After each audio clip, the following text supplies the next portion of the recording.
One of the major advances in the management of metastatic non-small cell lung cancer over the last few years has been the identification of tumor alterations that can be targeted for therapeutic benefit. These include mutations, translocations in genes such as ALK, ROS1, and now tumor PD-L1 expression that defines the use of immunotherapy. These tumor alterations are primarily detected based on tissue-based assays. However, these tissue-based assays do have their limitations in that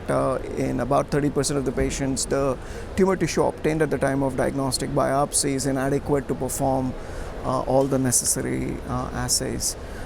In addition, particularly in lung cancer, repeat biopsies may not be feasible, and even if repeat biopsies are conducted, tissue biopsy obtained at the time of second biopsy also may not be adequate to perform tissue-based assays, and potentially blood-based NGS testing could overcome some of these limitations. So BFAST is the first prospective phase 2-3 global study that is using blood-based NGS assay as a standalone test to identify actionable genetic alterations and assign advanced non-small cell lung cancer patients to appropriate targeted therapy or immunotherapy. So one of the cohorts in this study was the ALK positive cohort, and those are the results of that cohort is what I'm going to be presenting at this meeting. So the overall goal of the ALK cohort was to demonstrate that the clinical efficacy of an ALK targeting drug such as alectinib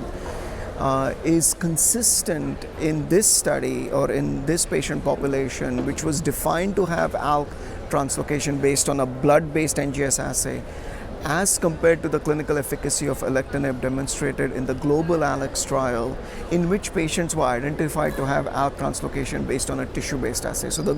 overall goal was to show that there is consistency, and if we were able to demonstrate that, then one could say that blood-based NGS testing could be used in the management of advanced ALK positive non-small cell lung cancer patients. So we screened 2,219 patients, and of these, 119 were found to have ALK translocations in their tumor based on this blood-based NGS assay, and that rate of about 5.4% is what one would expect of about 5% ALK positive lung cancer in this patient population. Of those, 87 patients were actually enrolled on the study, and the primary objective was confirmed response rate as assessed by investigators when treated with alectinib, an ALK inhibitor. So the confirmed response rate was 87.4%, and as I mentioned, the goal was to ensure that there was a consistency in the efficacy of alectinib. And so when you compare that to the confirmed response rate of alectinib in the global ALK trial, it was 71.7%, so very similar. What was interesting is that only 1% of the patients had progression as their best response, as opposed to 11% of the patients having progression as their best response in the global ALK trial with alectinib. And the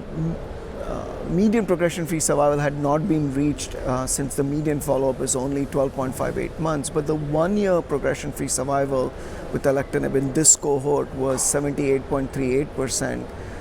It was 68% with alectinib in the ALK trial.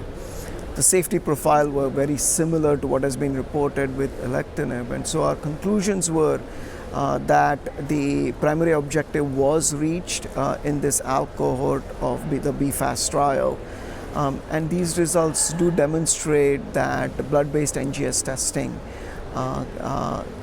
demonstrate the clinical utility of blood-based NGS testing in informing clinical decision making for the management of advanced ALK positive non-small cell lung cancer patients.